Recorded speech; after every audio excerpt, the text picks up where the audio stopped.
प्रतिष्ठान हे आडे उत्सव या ठिकाणी सुरू आहे।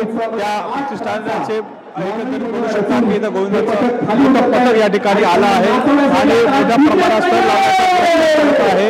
मोठ्या प्रमाणात या ठिकाणी गोविंद पथकांची गर्दी आहे आणि या स्वामी प्रतिष्ठानाचे संचालक आणि त्या उत्सवाचे प्रमुख शिवाजी पाटील आहेत आणि शिवाजी पाटील यांच्याशी आपण संवाद साधणार आहे।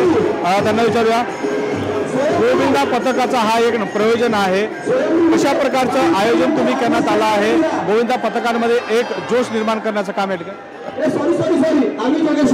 आज स्वामी प्रतिष्ठानचं 7वं वर्ष आहे आणि आज खूप अतिशय आनंद होत आहे की आपला हिंदू जागृतीचा हा हिंदू धर्मीय आज गोकुळाष्टमीचा सण मोठ्या प्रमाणात आपल्या राज्यात देशात जगभरात साजरा होतोय आणि आम्हाला एक गोविंदाच्या महिला आणि गोविंदा पथकांच्या माध्यमातून एक आम्हाला संधी लाभ झाली आणि खास करून माझ्या महिला भगिनी माता आणि लेकींसाठी आज महिलांसाठी विशेष म्हणून आपला गोविंदा यंदाचा आपण त्याला समर्पित करतो आणि आम्ही महिला भगिनींसाठी बऱ्याच उपोषणा राबवतोय।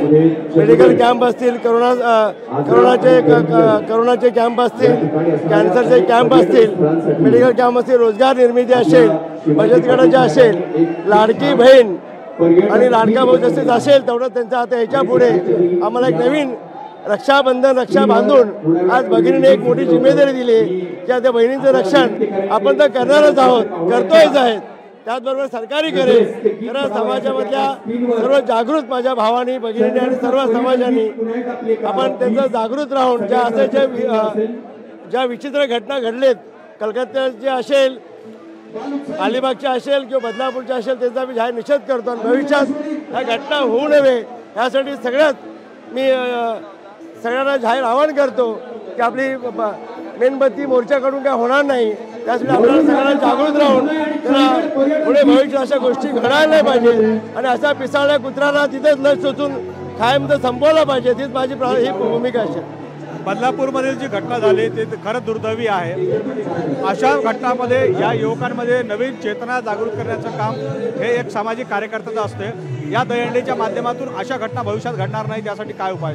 अशा घटना 100% घडायलाच नाही पाहिजेत आणि तिथे घडत असेल तर अशा कुत्र्यांना तिथं छेदून पिसाळल्या कुत्र्यांना तिथल्या तिथेच त्यांना इंजेक्शन देऊन संपवला पाहिजे। अशा कुत्र्यांना पिसाळल्या कुत्र्या समाजात जगण्याचा काही अधिकार नाही आहे। खरं समाज जर विचार करत असेल ती फक्त पोलिसच करतील किंवा सरकारच करेल ते शक्य नाही आहे। सरकार आपलं काम बजावेलच, कारण आपण ज्या समाजाच्या इतर समाजात आपण मोठा समाज राहतो, समाजाने तेवढी आपण पण काळजी घेतली पाहिजे। आपल्या कुटुंबापासून, आपल्या शाळेपासून, कॉलेजपासून, कंपनीपासून जिथं असेल तर आपल्या बहिणींचं रक्षण करणं आपली जिम्मेदारी आपण म्हणून घ्यायला लागेल आणि ही काळाची गरज आहे। मुख्यमंत्री आणि उपमुख्यमंत्री या ठिकाणी येणार आहे, या उत्सवात साजरा येणार आहे तर सहभाग होणार आहे, परंतु मुख्यमंत्र्याकडून तुम्हाला काय अपेक्षा आहे की या दहीहंडीच्या माध्यमातून त्यांनी एक संदेश दिला पाहिजे? आज राज्याचे उपमुख्यमंत्री देवेंद्र फडणवीस साहेब आज गृहमंत्री आहेत। आज त्यांच्या भावना एकदम खूप तीव्र आहेत। या घटना घडल्यामुळे ते खूप एकदम अतिशय संवेदनशील असे गृहमंत्री आहेत आणि यांना कुणालाही सोडणार नाहीत हे आम्हाला खात्री आहे। न्याय मिळवून देतील, कारण भविष्यात अशा घटना घडू नये ह्यासाठी सगळ्यांनी त्यांच्या सूचना दिलेल्या आहेत। आणि राज्याचे मुख्यमंत्री बोललात तर लाडकी बहीण योजना असेल बहिणींसाठी आणि सर्वच आपल्या समाजाच्या सर्व हितासाठी महाराष्ट्र पूर्ण जनतेसाठी त्यांचं हित लक्षात घेऊन त्यांचं कार्य असेल आणि आमची त्यांच्या प्रेरणेमुळे आम्ही हे सर्व करतोय आणि त्यांच्या भविष्यात त्यांच्याकडून चांगली घटना चांगल्या गोष्टी घडाव्यात आणि अशा बदलापूरसारख्या गोष्टी घडू याच्यासाठी आम्ही दखल घेतो आणि समाजाने पण त्याची दखल घ्यावी आणि समाज जागृत व्हावा ही माझी अपेक्षा आहे।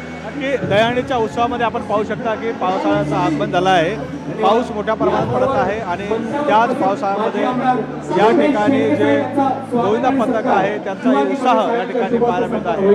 काही गोविंदा पथक ट्रॉफी घेऊन आपण उत्साह साजरा करत आहे, आनंद साजरा करत आहे, मोठ्या प्रमाणात पाऊस पडत आहे। लोकशाही मराठी ऐका, पहा, जागरूक रहा।